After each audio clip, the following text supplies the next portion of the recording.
Hello, and welcome to another Walkie Talkie. I can actually see where I'm going now. I was a bit blinded by the sun. It's that awkward, sort of very low winter sun that you get. It just goes straight into your eyes. It's a nightmare when you're driving. But yeah, it's very cold today. Very cold. So, what are we going to talk about today? I have no idea. I have a couple of ideas in me. Well, I say I've got no idea, and then I say I've got a couple of ideas in my head. That's not very clever, is it? Neither of them involve games, but movies.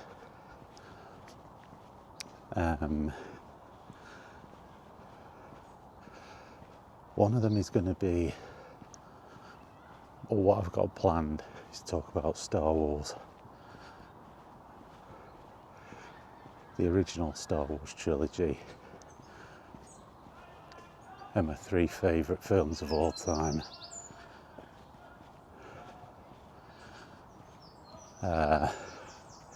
Yeah, but I'm not going to start with that one because that's probably going to be a multi-part video, and I think I'll keep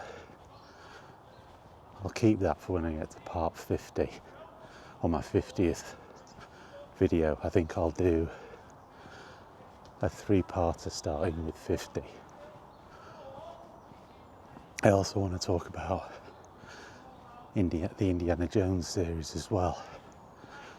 Another one where the original trilogy was my favourite of all time. So we'll come to that.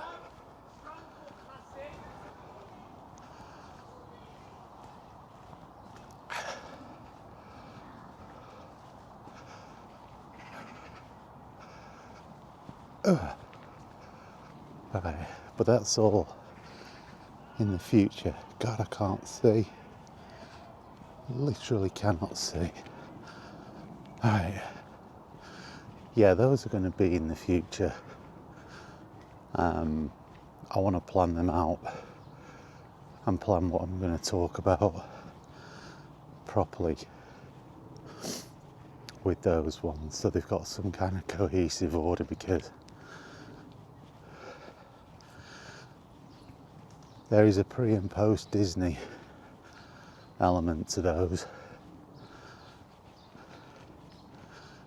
So I don't want to be jumping around with it, because they're two very distinct styles and types.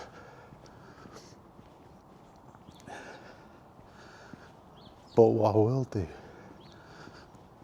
today is actually talk about the video games for those as a sort of a prelude,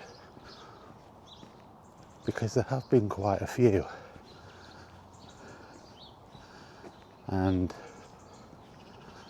like the movies, quality has been quite variable.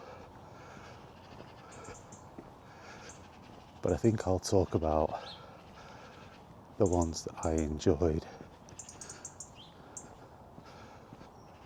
the most, as well as talk about a few turkeys in there. Oh, squirrel. Made me jump because I didn't see it till the last minute. There's a bloody sun in my eyes.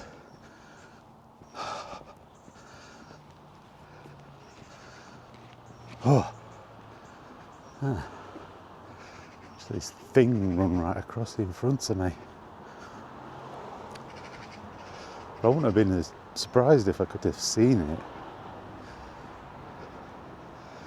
Anyway, get on to chatting about the games in the park. Hopefully without being surprised by squirrel. So I'll see you then. Okay, Here we are in the park again.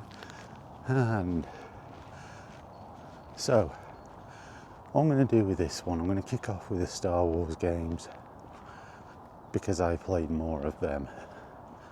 And I think there's been more of them than Indiana Jones games. I don't think there's much doubt about that.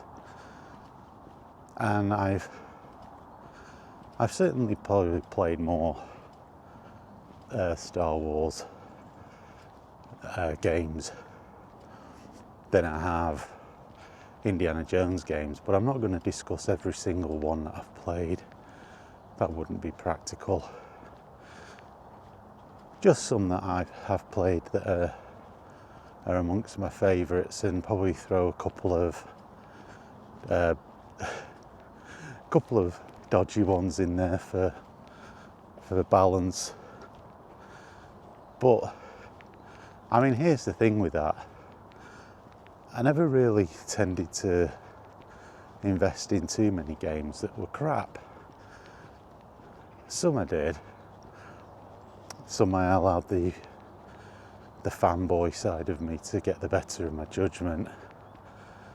But for the most part, I didn't. And in fairness to Star Wars games, for the most part, at worst they were average. They always sort of maintained a certain degree of a standard, especially when it was LucasArts that was making them. Now, there were some that were a bit rubbish, but like I say, for the most part, they actually maintain quite a decent quality. But to start out, we have to get into the Wayback Machine, as they call it, all the way back to the early 80s. And a trip to Blackpool with my sister, and a visit to the arcades. Yeah, there was I don't know what the hell it was called. It was an arcade that was near the Pleasure Beach. It was a big ass arcade. That's all I can remember. It had like the whole front part of the arcade was open. You just walked in. It's like a big open. It wasn't open air. It had a roof on and everything. It was a proper building, but the whole there was a whole entrance. Jesus, it's that cold. I can't even get my words out. The whole entrance was open, and yeah, I went in there, relived some memories from a few years before by going on playing a bit of Space Invaders, then Pac-Man, and then I saw this machine I'd not seen before, and it was a big cabinet that you sat in, and on the side had Star Wars emblazoned, and blasting forth from the speakers was audio from the film. Now, I had no idea what it was, but curiosity was going to get the better of me in that moment, and I got in there, put my money in, and off we went. And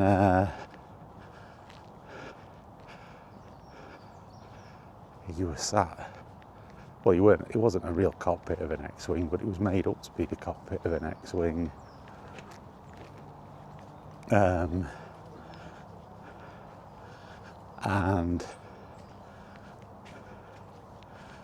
yeah, suddenly I was Luke Skywalker attacking the Death Star from the end of the movie Star Wars.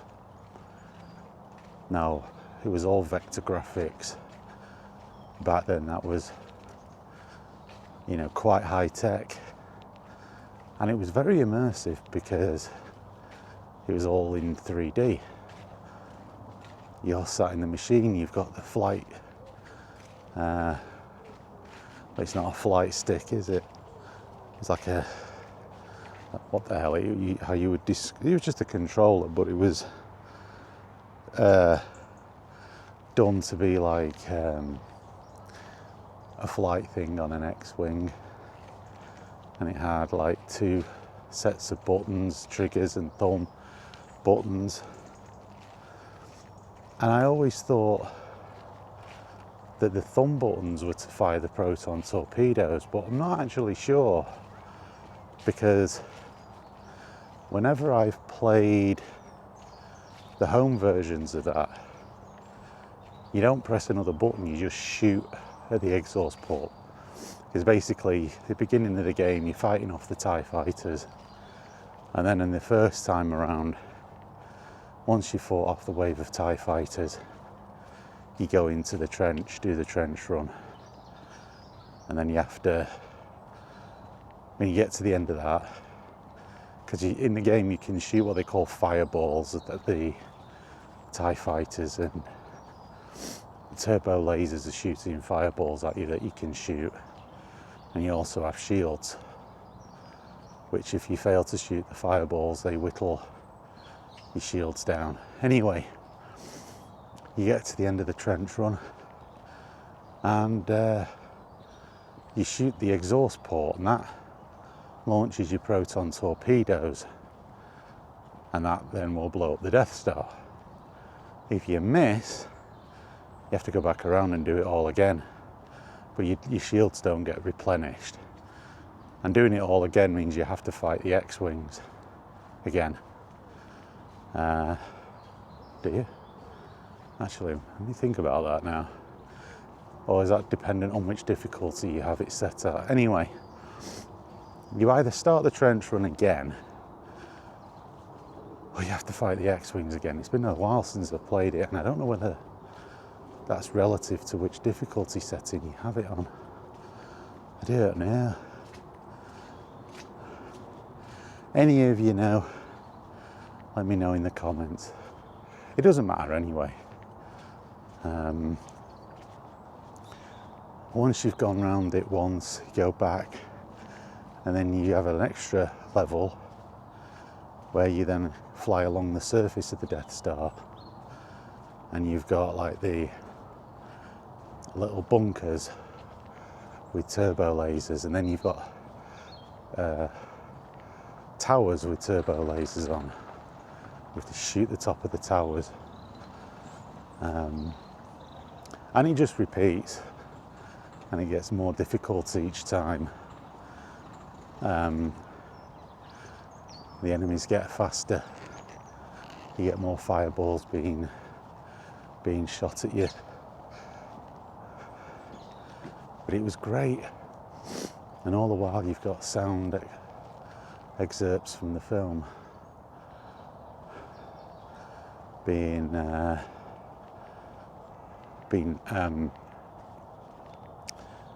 blasted through the speakers at you. That was by Atari, and they went on to do Empire Strikes Back, which was done in the same style. And in fact, from what I remember,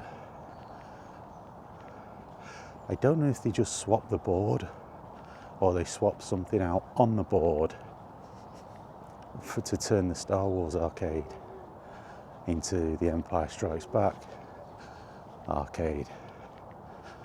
I'm not sure now which one they did, but it was definitely a swap. They didn't replace the whole cabinet, and that was great as well. This time you're doing the Battle of Hoth. There was a bit more variety. You're doing the Battle of Hoth, and then you're doing the scene where you're in the asteroid field, so you have to dodge asteroids, and you have to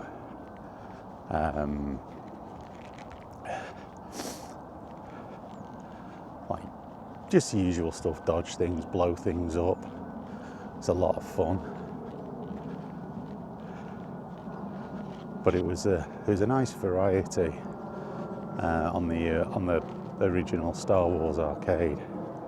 Now I didn't play that as much in the arcade.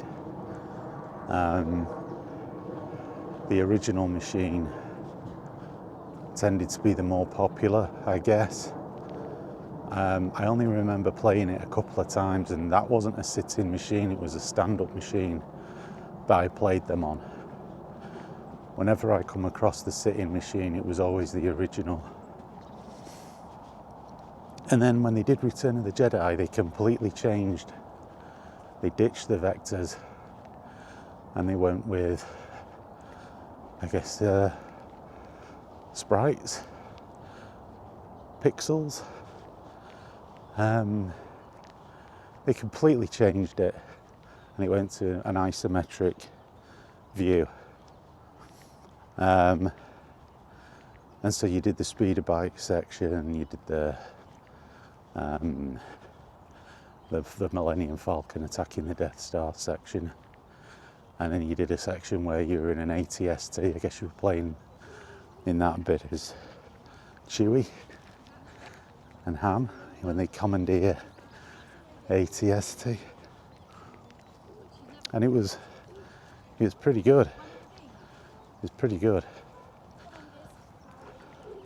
but I didn't like it as much as I like the X-Wing and Snowspeeder sections and Falcon sections from the Vector Graphics arcade machines, because they were more immersive.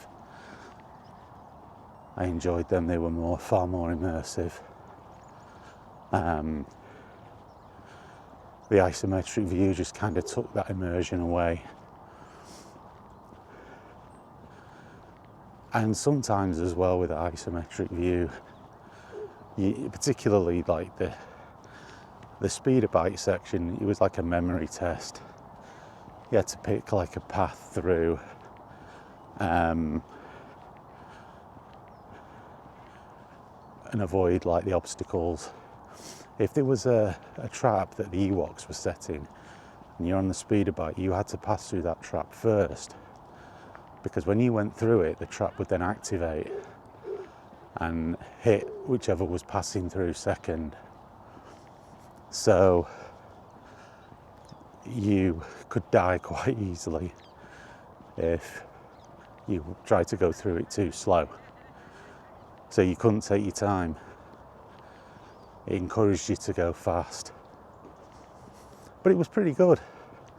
Like I say, I'd put it in third place in the arcades. Probably, like some people, would put Return of the Jedi in third place with the Star Wars movies. Personally, I don't. But we'll come to that when I cover the movies and my reasonings why Return of the Jedi is not the third place in my favourite Star Wars movies. I will save that for that video. However, those were my first encounters with Star Wars games, and they were pretty damn awesome. Now, after that, a friend of mine who had the VCS 2600 had an Empire Strikes Back game on there, and on that one it was a side-scrolling affair, shoot 'em up, where you had to destroy, I don't know if you can see the Magpie boys up there, where you had to destroy the AT-ATs or AT-ATs. That's what we used to call them as kids. All my friends used to call them AT-ATs. I don't know if that was ever an accepted pronunciation, but we did. We always called them AT-ATs. We never called them AT-ATs, which is weird, because we called the AT-ST the AT-ST, and I guess that's because it wasn't as fun sounding saying Atst.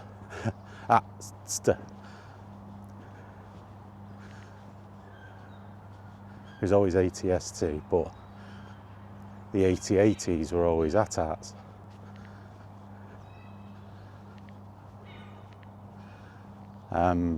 But anyway, this game scrolled from right to left and then left to right. It was the bi-directional scrolling.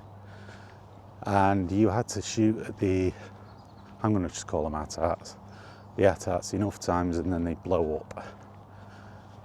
Now this gameplay, and somebody out there might be able to help me, I could have researched it at the top of my head. I don't know which came first. That or Attack of the Mutant Camels by Jeff Minter. Now I'm going to say that the Atari game came first because Jeff Minter did make some games that had already been released, and like an arcade game or something like that, and he would do his own spin on it, and quite often his games would be better. He would have his own take on the game. So I mean, like he did a version of Centipede, stuff like that. You know, he did a lot of original stuff.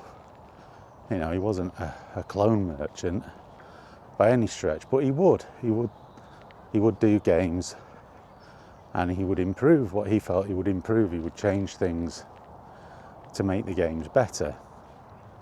In this case, so that's why I don't know. Now my brain is trying to tell me that the Atari version, the VCS 2600 version, came first. The Empire Strikes Back game came first. But I don't know. It doesn't matter. They were both very similar gameplay-wise, except in Jeff's game they were giant camels, hence Attack of the Mutant Camels, instead of ATATs.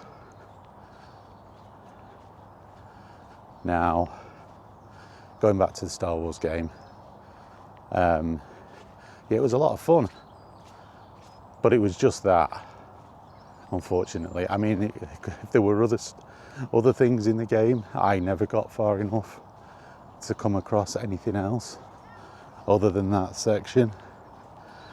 I know in Attack of the Mutant Camels, between levels you did this warp to the next level where you had to avoid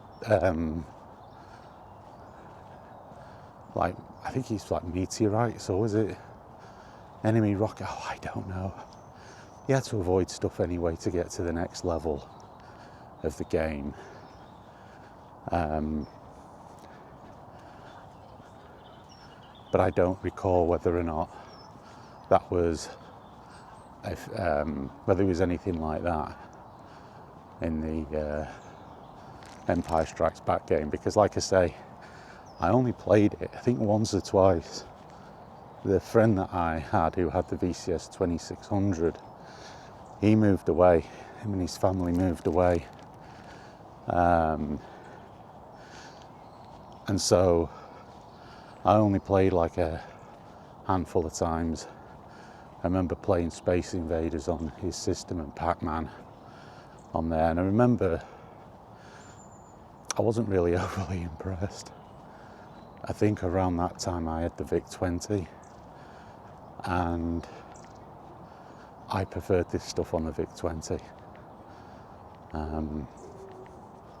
I always thought that the games on the 2600 looked very crude, even compared to the VIC-20. And of course, when I got the my Commodore 64, I mean, they look positively primitive by comparison then. But yeah, it was fun. It was a fun game. Going ahead, I don't think I had any Star Wars games on the VIC-20. I don't know whether any games relating to Star Wars ever did come out on the VIC-20, but I didn't have any. Why my Star Wars games collection started with the C64, and there was a number of games on there that I really loved. Now the first one that I got on there, and again I'm only counting official games, I'm not counting clones. The first official Star Wars games, because sometimes they were very unofficial games that would come out, that was a miracle they ever got away with it, and that was the Star Wars arcade conversion done by Domark. Now, the original release wasn't great. It wasn't terrible. It's just the C64 did struggle when it comes to 3D. I guess its processor wasn't the fastest in the world. Now with sprites and what have you, that didn't really create much of a problem. However, when you're dealing in the realms of 3D, processors, speed to do mathematical computations does become an issue. And it became an issue. It would slow down quite a bit, and it would make certain, when things in the action heated up and you're trying to use a joystick, which wasn't the greatest device for that game. The greatest device for that would have been a mouse, but that wasn't readily available for a C64 back then. So yeah, on the game itself, you were using a joystick, which made it a little bit inaccurate. And then you had the issue of slowdown, and that really was problematic for the game to be able to get through certain parts of it, because that slowdown would make shooting the fireballs really hard. And especially when you're doing the trench run, lining up to shoot the exhaust port at the end, well, basically you had to already be pretty much lined up, and putting it right over the exhaust port to shoot it. If you weren't lined up, you will have had to be a bit lucky. Interestingly enough, they re-released it as part of a trilogy, which included The Empire Strikes Back and Return of the Jedi, and it was much improved in my view. It didn't slow down as much, and the sound effects were improved as well. And I remember getting it because I already had the Star Wars one, but I wanted the Empire Strikes Back and Return of the Jedi games as well. And I remember being like kind of frustrated that I had to buy it as part of a collection. But the good thing about that was getting it as part of the collection was like only a couple of pounds more than it would have cost me just to have bought the Star Wars game as a standalone. I do remember it was like $12.99 instead of $9.99. So it was well worth it because I got 3 games. Now at the time I didn't know they'd sort of, I won't say remastered, but had improved the original Star Wars game. So when I loaded it up and started playing, I was like, whoa, this is all right. This is a lot better. So that, I don't know whether that has ever been documented or well documented. I've never seen anything about it. I've never really done a deep dive, if I'm being honest. But I've never seen anything said about it when, hello, descending from the heavens. Yeah. But it was a lot better. Still wasn't lightning fast. It's, it still lagged behind other conversions that had processors better suited to vectors. I think the Spectrum version, probably the 128 as well, that probably, I would imagine that would have run better, because they did run 3D games better on a whole on the Spectrum. But I had a lot of fun with it nonetheless, and for me it was as good as it got. But I'm trying to think now, like, what else was there on the C64? I'm trying to rack my brains. Do you know, I can't actually think of another Star Wars game on the C64 that I played. And there must have been. I can't imagine that was just it.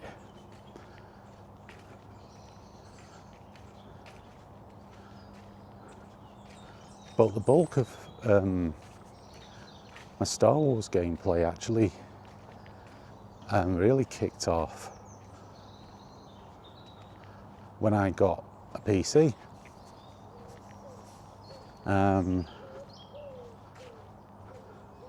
I know the Amiga had the Star Wars trilogy, and I had it for that, and obviously that played a lot better. And what was great about that is you could use the mouse, and that made the experience far more enjoyable than wrestling with a joystick.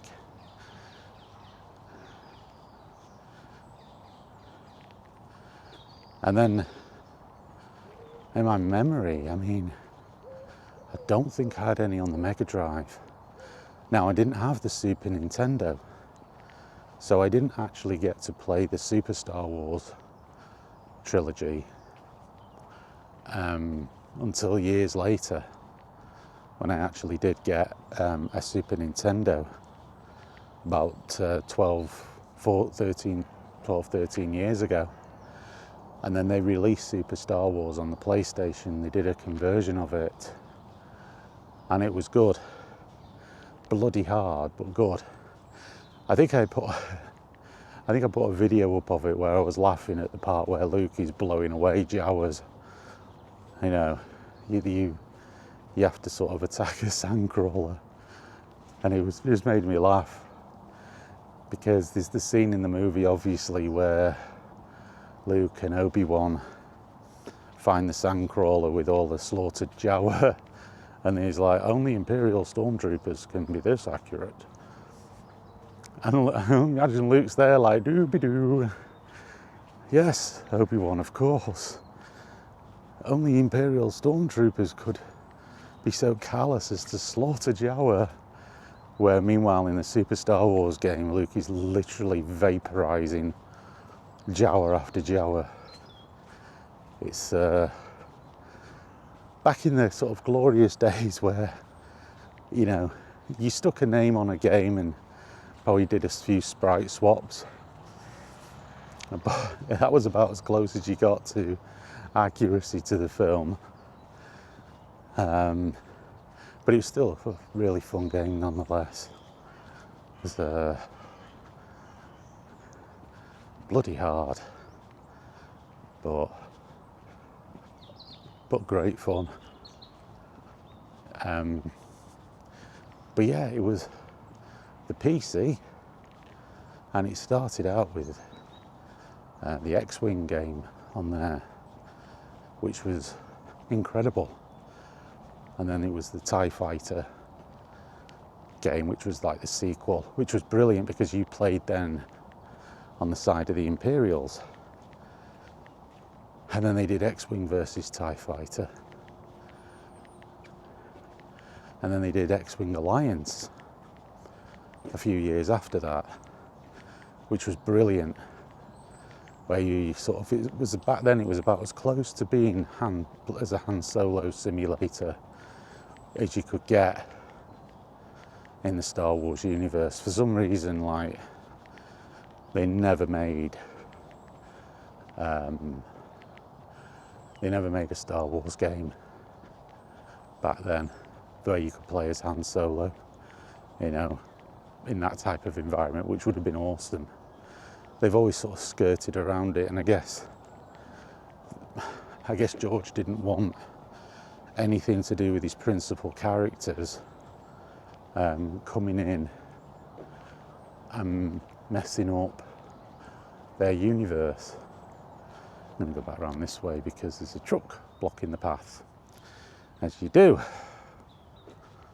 So, yeah, those series of games were absolutely fantastic. I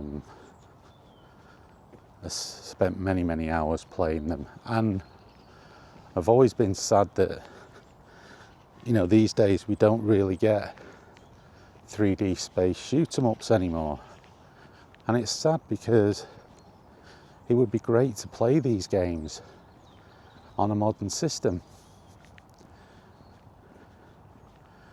There's been like updates, but there's never been a proper remaster that I'm aware of, and there's never been a new entry into the series. And with the technology that we have today, it would be so incredible to play.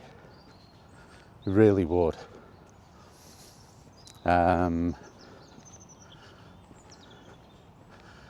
But I absolutely loved playing those games. They were so much fun. So much fun.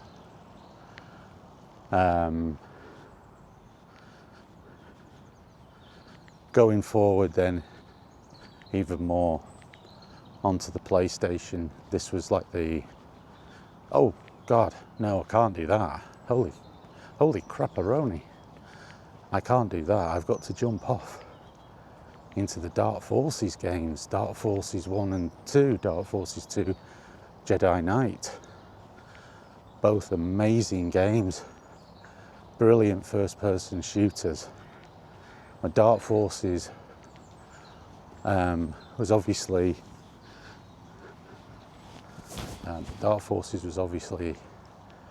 I mean, to call it a Doom clone actually is to do it an immense disservice. It by no means was just a mere Doom clone. It was, first of all, you could look up and down in that game to start with. Levels had quite a degree more complexity to them.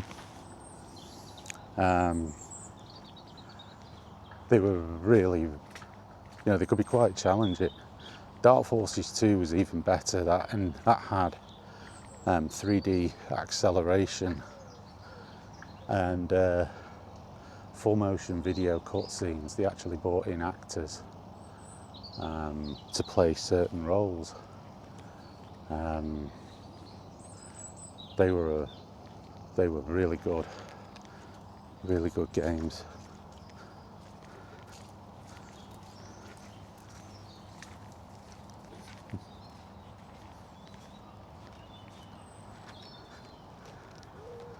And also in Dark Forces 2, in the first person shooter, you got to get a lightsaber in first person, which was awesome. And the other thing about Dark Forces 2 was using CD audio.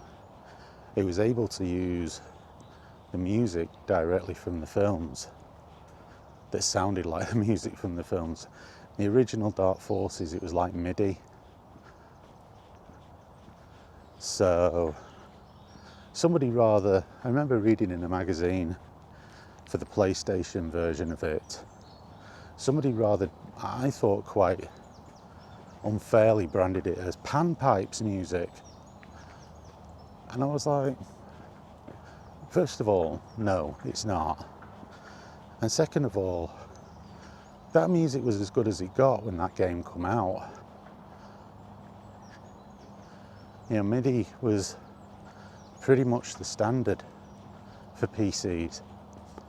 And that music in the day, if you compared that to music on contemporary systems, that actually was really good.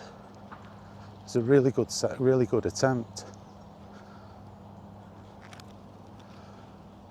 And what's interesting is when they did the remaster, is that they kept that soundtrack. And I was glad. Because it would have not sat well with me if they'd have completely eradicated it. I mean, okay, it might have been alright if they'd have given you the option to have an updated soundtrack like they've done with Doom. But I think it would have been wrong to completely remove it. So I'm glad they didn't.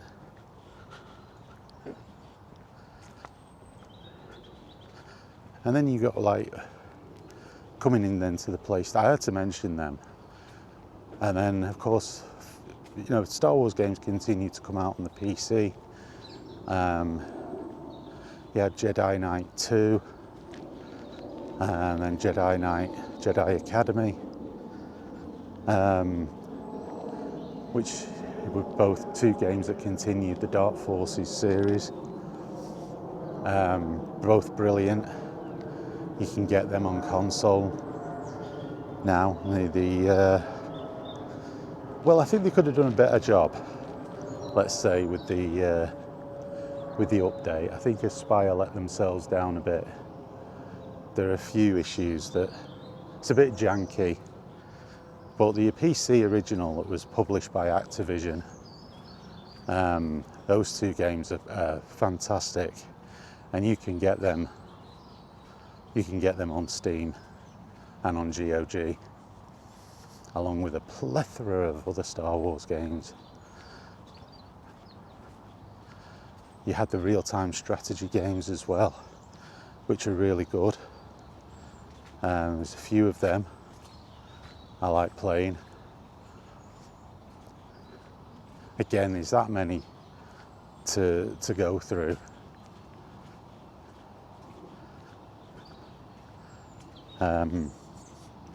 But again, for the most part, they're very, very good games. Very, very good.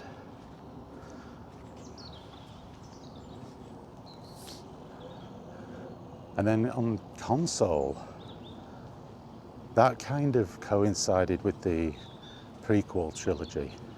There was a period of time where there was a big focus on the prequels when they come out. And some of these were really good. Some of them were a bit, okay. I remember the official Phantom Menace game was a little bit, it was fun to play, but it was a little bit janky. But Bounty Hunter was fantastic. I really enjoyed that game. That was a great game where you're playing as Jango Fett. You then got this episode 1 Racer, which that was a really good game. That was a really, really good game, episode 1 Racer.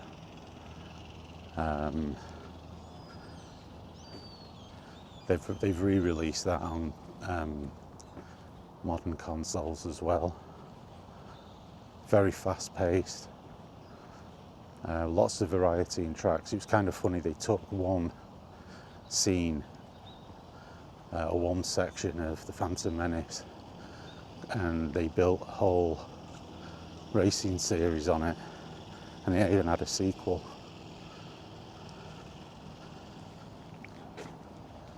But that original, that was great. I think I've played the sequel. I think it's all right.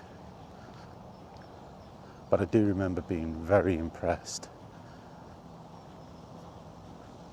And there's a special mention needs to go to a game that come out that made me want an N64, which was Shadows of the Empire. What game that is. I love that game. When I saw that game on an N64, on a trailer for the N64, I was like, I have to have one of these just to play that game. It was fantastic. It really was. So yeah, that was a superb game. I remember playing that to death. That had so many different sort of sections to it. The first person shooters, flying sections. It was awesome. Really good. And it showcased the N64 quite well too. Particularly like the Battle of Hoth section. That was really cool.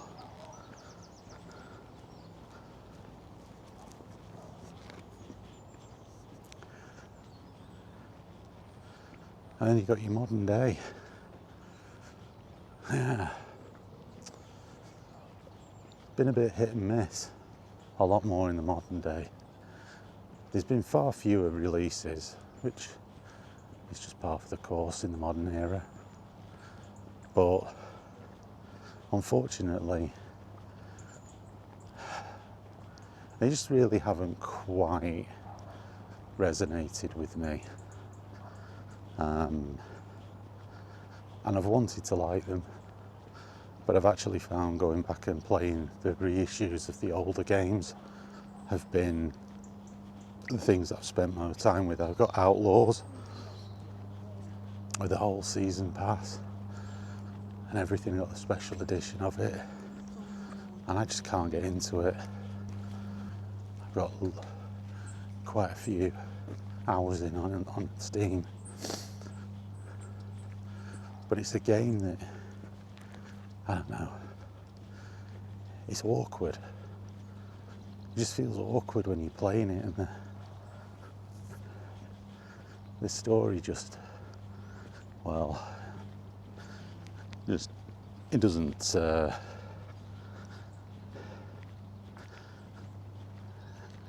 doesn't really get the pulse racing, if you know what I mean. Now, there's a couple of games EA did, not the Battlefront games. They were okay,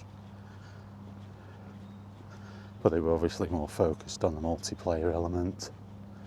Battlefront 2 did have a pretty good single player campaign, but it took a while for that game to sort of get to a state that people actually liked it, unfortunately. It suffered as a result.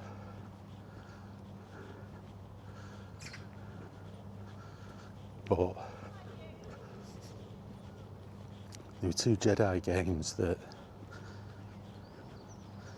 EA did. The main protagonist in the game is a guy called Cal Kestis, and basically they're a bit like Dark Souls like games, but you're obviously running around as a Jedi with a lightsaber in the post Order 66, post Revenge of the Sith timeline, and they're actually really good games, very well put together, good story, good character, feels like a good old-fashioned classic Star Wars game. I enjoy them. I enjoy playing them an awful lot.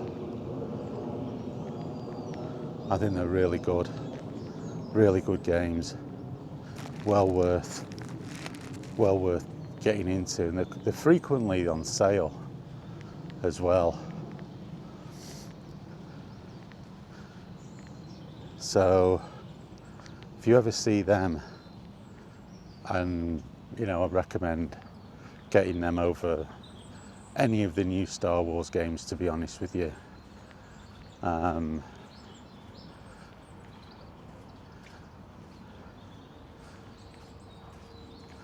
Obviously, if you hate the Soulsborne type games, that might be something that you don't really get on with. But I mean, I love the Soulsborne games, so it was like a manna from heaven for me. But they're excellent games. Yeah, well worth checking out. Now, as I say, there's a lot of Star Wars games that I haven't covered, or skipped over, or only mentioned in passing, because there's a hell of a lot of them that I've played down the years, and literally I'd be here all day talking about them.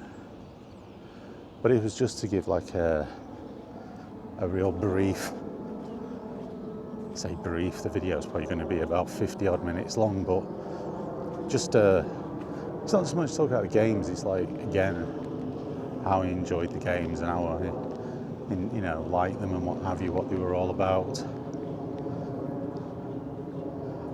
So yeah, might not be my next video, but I will talk about the Indiana Jones ones, and there was still quite a few of those games that I've played, but far fewer. Really, because there's been far fewer of them released. And again, there's some varying quality, but overall I think they're also pretty damn good. So yeah, I think I'll call it there. Thanks for watching, and I'll see you in the next one.